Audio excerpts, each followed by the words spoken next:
Dans l'explosion résonnante, l'espace est devenu silencieux, seul le bruit de la respiration et les doux bruits du vent sont restés. Kenji Girac se tenait là, les yeux vaguement tournés vers l'avant, la poitrine comme imposée par un fardeau immobile. Il l'a fait, l'action était imprévisible, il était impossible de s'en remettre. Il est temps, dit Kenji, la voix remplie d'épuisement, maculée du sang qui coulait de la profonde blessure dans sa poitrine. Le sentiment d'expertise, de patience et surtout le sentiment d'être perdu surgissait dans son esprit, comme une vague féroce emportant tout. Ce jeune homme, une star célèbre, venait de tenir un pistolet à la main, se précipitant vers le dernier moment de sa vie. Et ce qui est remarquable, c'est ce qu'il l'a fait avec l'intention de prouver quelque chose qu'il n'a pas pu obtenir de la mère de sa jeune fille, Eva Alba. Le souvenir de la vive dispute entre Kenji et celle qu'il appelait la mère de sa fille était encore frais dans son esprit. C'était une guerre qui n'a pas été gagnée, non pas grâce à la force matérielle mais à cause de l'entêtement et de l'arrogance. Deux personnes défendant chacune leur propre point de vue, un mode de vie. Mais Kenji, dans sa colère et sa frustration, a décidé de faire une grande déclaration, un acte cruel et fou, tiré. Non pas parce qu'elle voulait blesser qui que ce soit, mais pour simuler un suicide, pour démontrer à la mère d'Eva les conséquences des actes cruels qu'elle avait commis. Et maintenant, Kenji se tenait là, à côté de la blessure qui saignait, ne pouvant plus voir le soleil scintiller dans le ciel bleu, seulement un sombre avenir devant lui. Cette vie, murmura Kenji, essayant de prononcer les derniers mots avant que la force ne quitte son corps. Ce n'est pas un jeu. L'oncle de Kenji, qui était toujours à ses côtés dans les moments les plus difficiles, lui tenait fermement la main. C'est vrai, dit-il, sa voix remplie de force et de détermination. Mais ce n'est pas un combat que vous devez affronter seul. Nous sommes toujours là, prêts à nous entraider et à nous protéger. Les derniers mots de Kenji Girac, les derniers mots d'un homme face à un tabou, ne parlent pas d'échec, ni d'acceptation, mais d'espoir et de camaraderie. Un esprit qui ne cesse jamais de se battre, qui ne cesse jamais de vivre, aussi dure soit-elle. Et bien que Kenji Girac ait quitté cette vie, son histoire vivra à jamais auprès de ceux qui l'aiment et le respectent, qui se souviendront toujours des valeurs qu'il leur a apportées, le courage, le cœur, la loyauté et la bienveillance. Le procureur de Mont-de-Marsan, Olivier Janson, a tenu une conférence de presse extraordinaire, qui a été scrutée de près et qui a suscité l'intérêt de la communauté médiatique et du public. Lors de cette conférence de presse, il a évoqué le cas du chanteur et musicien de 27 ans Kenji Girac, blessé lundi 22 avril par une balle de pistolet. Cet événement a suscité un choc et une curiosité généralisée dans le milieu du divertissement et dans le public, lorsque des informations sur les détails privés de Kenji Girac ont été révélées lors d'un long entretien avec la presse. L'indignation des proches de la star s'est également manifestée, insatisfaits et inquiets de la révélation des informations personnelles de Kenji Girac. Lors de la conférence de presse, le procureur Olivier Janson a partagé une série d'informations et d'enquêtes liées à cette affaire. Il a parlé de l'avancement de l'enquête et des moyens utilisés par la police pour recueillir des preuves et enquêter sur les soupçons. Il a également souligné le sérieux et la détermination des autorités à résoudre cette affaire de manière équitable et transparente. L'un des points particuliers qui ont retenu l'attention lors de la conférence de presse a été une citation du procureur Olivier Janson, lorsqu'il a parlé de la nécessité de protéger la vie privée et l'honneur des artistes et des célébrités. Il a souligné que, bien qu'ils soient des personnalités publiques, Kenji Girac et autres ont également le droit d'être protégés contre toute intrusion dans leur vie privée. Il a affirmé une fois de plus que ce droit sera fortement protégé pendant le processus d'enquête et de procès. La conférence de presse s'est terminée par de nombreuses questions de la part de la presse, mais a également apporté une tranquillité d'esprit au public sachant que les autorités travaillent dur pour garantir l'équité et la transparence de cette affaire.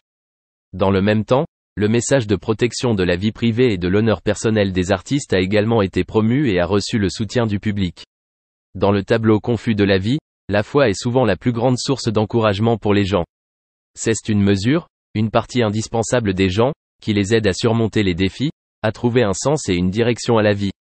Kenji Girac, personnage célèbre à la carrière musicale réussie, a traversé des moments difficiles, mais c'est grâce à son attachement à la foi qu'il a surmonté les moments les plus sombres.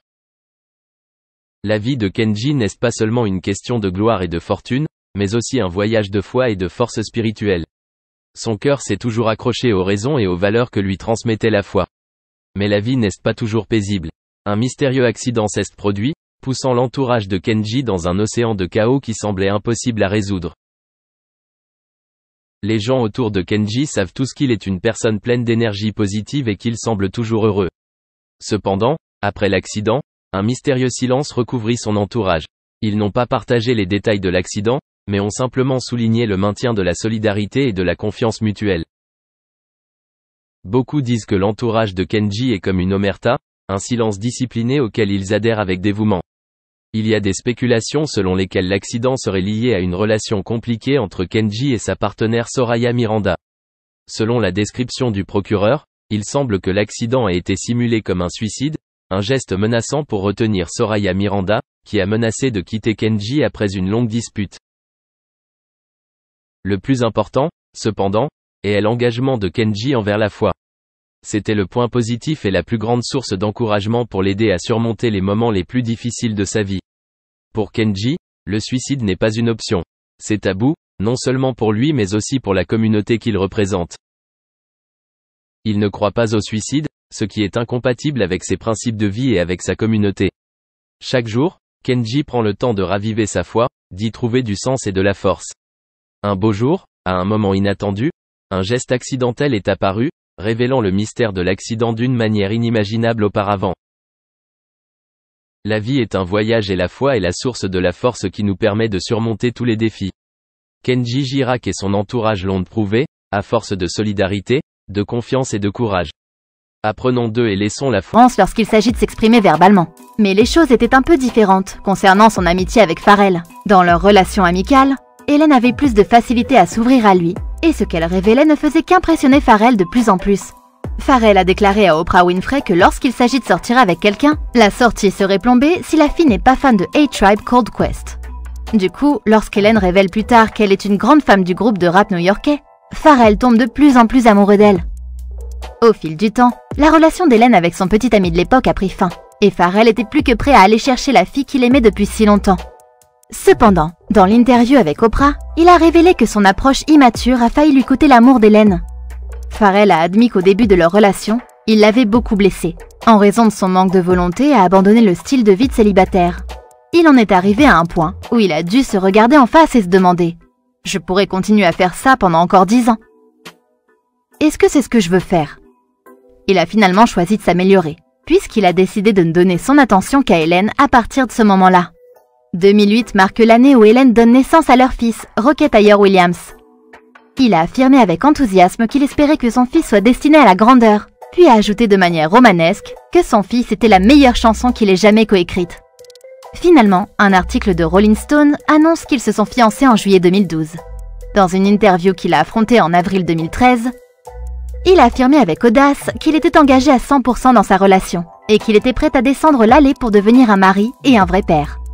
2 mois plus tard, le couple s'est marié dans un yacht à Miami. Après le mariage, le couple a fait profil bas pendant un grand moment. Donc la nouvelle qu'ils avaient 3 nouveaux enfants est arrivée de manière surprenante. Bien que Pharrell ne soit pas entièrement impliqué dans son rôle de père, il a fait en sorte d'employer 12 nurses qui aident Hélène à s'occuper de leurs 4 enfants 24 heures sur 24. Le sentiment est là, car il est clair que Pharrell est complètement amoureux de sa femme et de ses enfants. Même lors des tournées de ces dernières années, Pharrell continue à regretter de s'éloigner de sa famille, car il affirme que la nostalgie vous enlève beaucoup d'énergie. Interrogé sur les raisons pour lesquelles leur relation fonctionne, Pharrell a affirmé avec confiance que tout est question d'amour et de respect mutuel. C'est une bonne chose pour eux, et nous leur souhaitons le meilleur pour leur avenir. C'est tout pour la vidéo d'aujourd'hui. Merci de l'avoir regardée. Surtout n'oubliez pas de la partager avec vos amis. À très bientôt.